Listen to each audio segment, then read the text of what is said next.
Hello, I'm David Breeden. I'm the senior minister at First Unitarian Society of Minneapolis, a historically humanist congregation, and this is Coffee and Wisdom.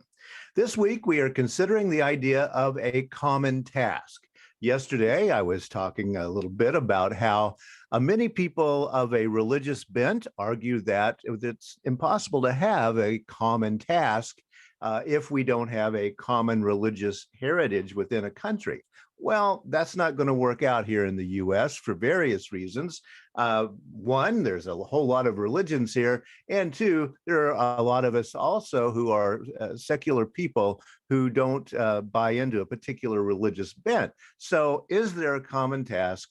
What can we look at outside of the traditional way of seeing this?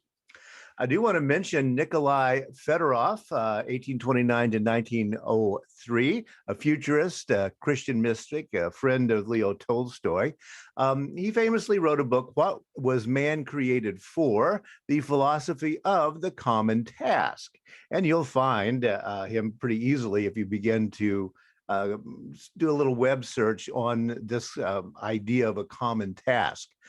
Again, he's coming out of a Christian viewpoint, and so he thinks that Russia would do well to follow a common Christian path.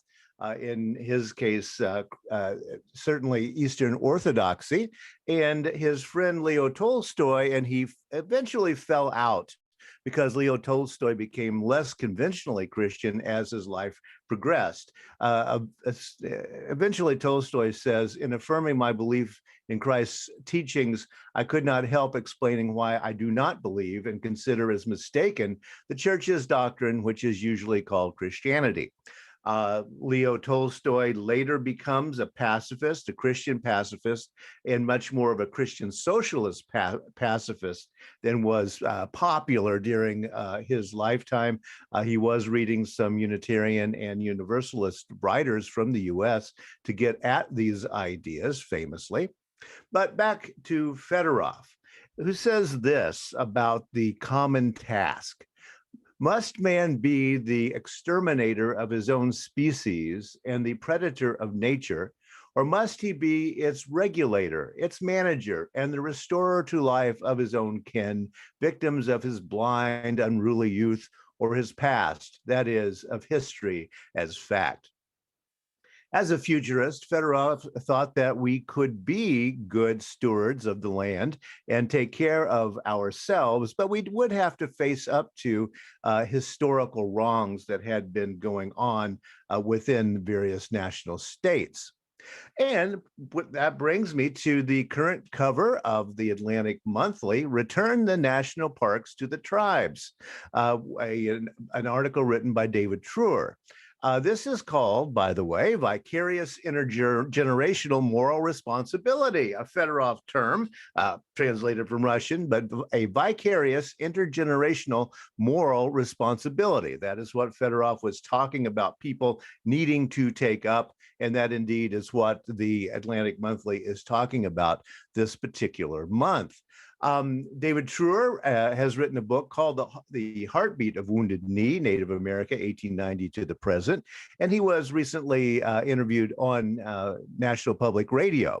No one's seriously just suggesting, why don't we just grant the entire country back? But what I am saying is that this kind of reparation is a chance for the country to put into practice its best ideals, its noblest impulses. America needs to be reminded of its capacity for justice, fairness, and compassion. And so, for that reason, and even that reason alone, I think this is an idea worth considering. That is, returning the national parks to Native peoples. And if you're interested, do find the Atlantic Monthly from this month. But vicarious intergenerational moral responsibility, one of Fedorov's ideas.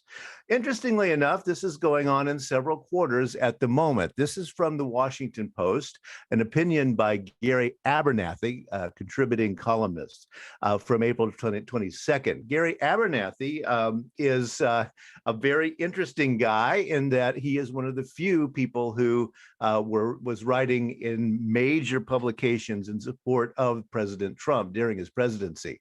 The Washington Post discovered discovered right after the election that none of their staff writers, even the most conservative ones, were in agreement with Trump. So they had to go searching for one, and they found Gary Abernathy. So he's fairly right of center, shall we say, and he has this to say. Representative Pramila Jayapal, a Democrat from Washington State, is among the progressive lawmakers whose blunt, liberal outspokenness regularly annoys me. Recently, she particularly upset me while discussing the latest congressional study of reparations for descendants of enslaved people, when she said, if you, through your history, benefited from that wrong that was done, then you must be willing to commit yourself to righting that wrong. Okay, that's not a popular statement among the right wing. But then he goes on to say, like most conservatives, I've scoffed at the idea of reparations or a formal apology for slavery. I did not own slaves, so why would I support my government using my tax dollars for reparations or issuing an apology? Further, no one in the United States has been legally enslaved since 1865, so why are Black people today owed anything more than the same freedoms and opportunities that I enjoy? That's the conservative line. So it is a tenet, he goes on, of conservatism that a level playing field is all we should guarantee. But that's meaningless if one team starts from an unsurmountable lead before play even begins. It's not necessary to experience white guilt or buy into the notion of white privilege, a pejorative that to me suggests whites possess something they should lose, when in fact such benefits should extend to all. Supporting reparations simply requires a universal agreement to work toward, as Jayapal said, righting the wrong. So interestingly enough, we do have one of the most right conservative columnists in the Washington Post saying, yes, reparations are a good idea. Isn't it interesting that this seems to be coming together at this particular moment? Some of us have been in support of reparations for many years, and there have been organizations through time doing this. But for some reason, it does seem to be bubbling up at the moment. Again, back to that quote from Fedorov, must man be the exterminator of his own species and the predator of nature, or must he be its regulator, its manager, and the restorer to life of his own kin, victims of his blind, unruly youth and his past, that is, of history as fact. So he would equate the past wrongs with the mistakes of a more youthful humanity, and that now we can go back and say, hey, let's fix those wrongs that we've done.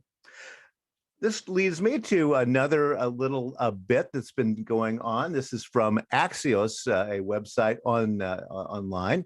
Americans agree about more issues than they realize, a column by Steph W. Kite.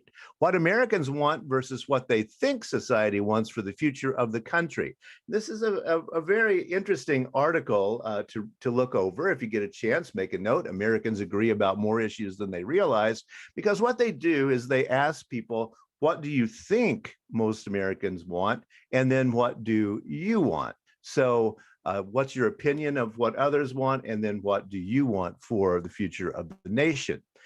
This article goes on. 9 issues showed up in the top 15 priorities for both parties' voters. Biden and Trump voters both expressed a sense of urgency to address 5 issues: access to high-quality health care, safety in communities and neighborhoods, criminal justice reforms, help for the middle class, and modernized infrastructure. I'll break those down just so we can think about them. Access to high-quality health care, safety in communities and neighborhoods, criminal justice reforms, help for the middle class, and modernized infrastructure. Notice something about this particular list. There's no church and state involved. And one of the things we talk about constantly in the US is the separation between the extreme religious right and the seculars, people on the left. And all the time we're talking about these problems, but interestingly enough, self-reported as Americans, we say, yes, the other side wants this, this, and this, but actually I want this, this, and this. And when we look at the evidence, both sides are really prioritizing mostly the same things. Interesting, isn't it?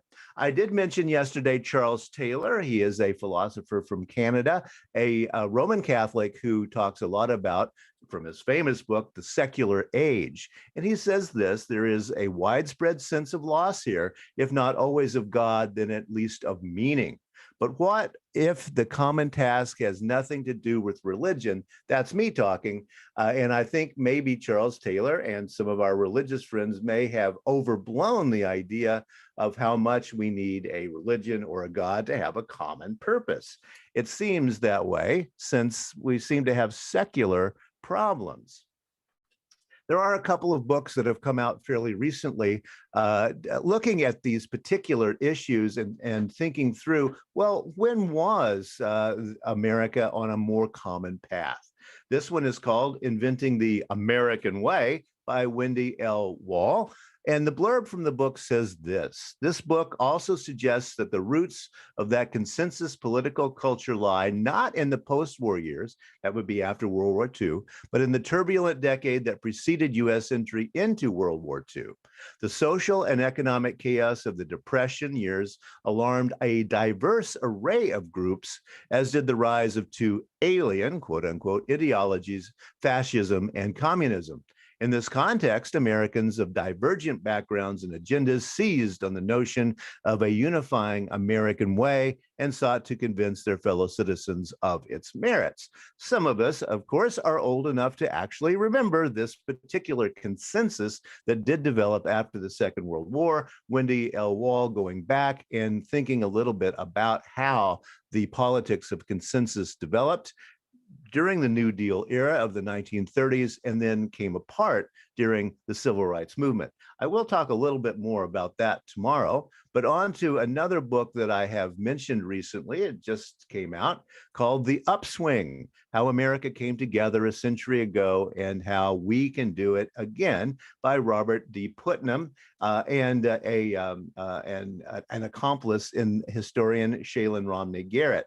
Robert Putnam from his famous book, Bowling Alone, talking about how American structures of meaning and companionship have been collapsing over time, how fewer and fewer Americans know very many people at all, even the person to call up if your car won't start. So in this isolated age, what do we do? Well, Putnam is talking in this particular book about how America came together in the past, not in the 1930s in his case, but in the Gilded Age. So here's the publisher's blurb from this book: deep and accelerating inequality, unprecedented political polarization, vitriolic public discourse, a fraying social fabric, public and private narcissism. Americans today seem to agree on only one thing: this is the worst of times. But we've been here before. During the Gilded Age of the late 1800s, America was highly individualistic, starkly unequal, fiercely polarized, and deeply fragmented, just as it is today. However, as the 20th century opened, America became, slowly, unevenly, but steadily, more egalitarian, more cooperative, more generous, a society on the upswing, more focused on our responsibilities to one another, and less focused on our narrower self-interest. Sometime during the 1960s, however, these trends reversed, leaving us in today's disarray. And yes, both sets of historians are agreeing that the late 1960s is the key to the fraying of some kind of a consensus within the United States. They're disagreeing a little bit about when this begins, but it's very clear that there were various kinds of communal actions in the 1890s. We've talked about that before with the social gospel movement that comes directly out of this time and really hits its stride in the 1920s. And then begins to fall apart in the 1930s. But the reason for that is that other people were getting involved in larger social issues, not just liberal churches. So there is something to this that I find very interesting.